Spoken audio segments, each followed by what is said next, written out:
Legal, a gente falou das formas do Figma, nada mais justo do que a gente agora falar sobre a parte dos textos, que é tão simples quanto. Olha só, vou vir aqui embaixo e vou clicar na letrazinha T, que representa o texto, e que ele tem o próprio atalho que também é a letra T. Muito fácil. Então olha só, clico em qualquer lugar e ele já cria um bloquinho de texto para mim. Nota que eu criei aqui nesse frame 2, então ele criou a camada do text dentro do frame 2. E agora eu posso começar a digitar. Por exemplo, olá, eu sou Matheus, sem H, e sou instrutor na Alura.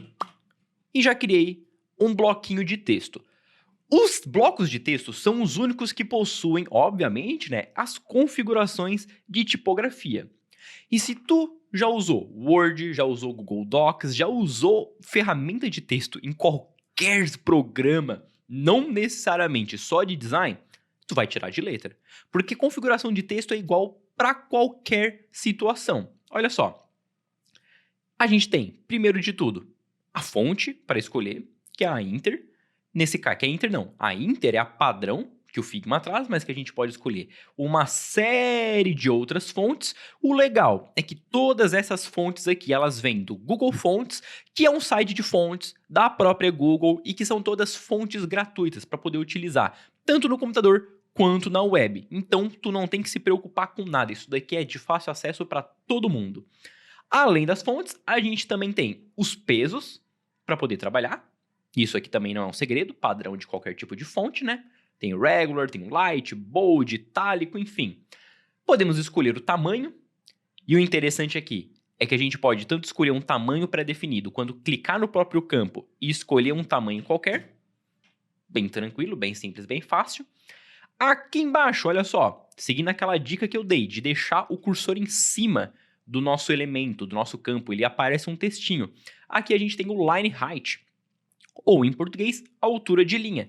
Nesse caso, olha só, se eu quebro, diminuir aqui o bloco desse meu texto, se eu quebro ele, ele tem duas ou mais linhas, eu posso aumentar o tamanho dessa área, olha só, vou aumentar aqui, ó, e ela vai aumentar cada vez mais o espaço que tem entre uma linha e outra.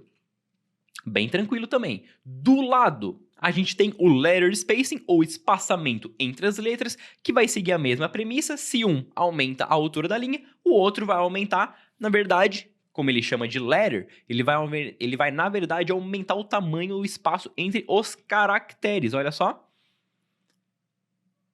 Bem tranquilo, ou, na verdade, diminuir ao ponto de ficar absurdo e ninguém conseguir ler, né? Deixa eu dar um Ctrl Z aqui. Vou colocar um alto aqui de novo dentro do meu line height. Alto é o valor que o Figma coloca por padrão para utilizar a própria altura normal da fonte. Embaixo a gente tem alinhamento, nada demais também, né? Só para colocar um alinhamento esquerda, central ou direita. A gente pode identificar em qual posição o nosso bloco de texto vai começar. Por exemplo, supondo que o nosso bloco de texto ele tem toda essa área aqui, ó. Por padrão, o Figma trouxe alinhado ao topo, mas eu posso identificar que ele fique alinhado ao centro ou identificar que ele fique alinhado na parte inferior. Vamos deixar ele lá no topo. Que mais que a gente tem? Olha só, clicando nessa área aqui, ó, nesse ícone de configurações de tipo, de tipografia, a gente vem para uma janelinha onde tem muito mais informações para a gente olhar. O que começa? Ó, começando pelo menu Basics, a gente tem mais detalhes. A gente tem uma opção a mais de alinhamento, que é a justificada, que é aquela que deixa as linhas, como até o próprio exemplo coloca aqui em cima, né, que sempre deixa as palavras sempre na mesma direção, tanto na esquerda quanto na direita. Temos opção de deixar o nosso texto alinhado ou riscado. Conseguimos trabalhar com a parte dos keys, ou seja, o tamanho dos nossos caracteres. Se eles vão ser digitados normalmente, como a gente escreve aqui, ou sempre em maiúsculo, sempre em minúsculo, sempre começando com a primeira letra da palavra em maiúsculo, ou a última aqui, que ela não é suportada. Vou até trocar de fonte aqui, talvez tenha no Roboto, vamos descobrir. Roboto tem, olha só. ou ele força sempre a letra maiúscula, independente se o caractere é minúsculo. Se o caractere é minúsculo, vira uma letra maiúscula, só que pequenininha, no tamanho da minúscula. E foi legal isso acontecer na fonte Inter, porque tu vai ver que algumas propriedades, como essa daqui, de fonte, não aparecem para todas. Isso daqui não é um recurso especificamente do Figma para fonte, e sim se a fonte possui aquele recurso ou não. Vou voltar para a fonte Inter aqui, porque eu gosto muito mais dela. E vamos deixar ela normal. Embaixo a gente tem o quê? Olha só, a gente tem esse Vertical Trim. E ó, eu gosto que o Figma, ele cria os exemplos ali em cima. Nota que o nosso bloco de texto, ele sempre vai ter um espaço, ó, as letras, os caracteres, eles possuem esse espaço de respiro ao redor.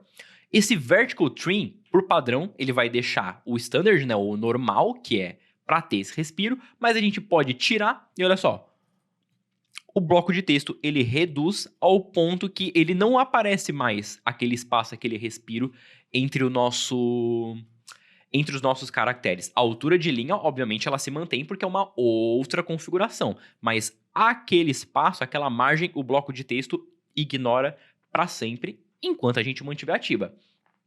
Outra coisa que o Figma possui, Figma também trabalha com listas. Então, olha só, posso criar listas de bullet ou numéricas que elas podem vir tanto aqui pela configuração, quanto eu posso dar um Enter, escrever, por exemplo, um ponto, espaço, notou que ele já deu uma margenzinha aqui, escreva alguma coisa, e sempre que eu dou Enter, ele vai estar trabalhando nessa lista. Ou eu posso colocar um traço, espaço, e ele já cria uma nova lista ali para mim também. O que mais que o Figma traz pra gente?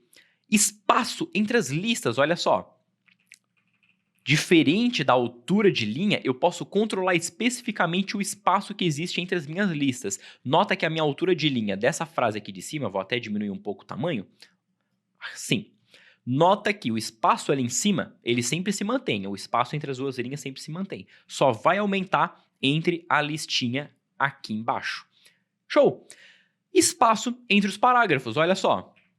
Sempre que inicia um parágrafo, eu posso aumentar o tamanho, o respiro vertical entre cada um deles. Então, com a lista fica um pouco difícil de enxergar.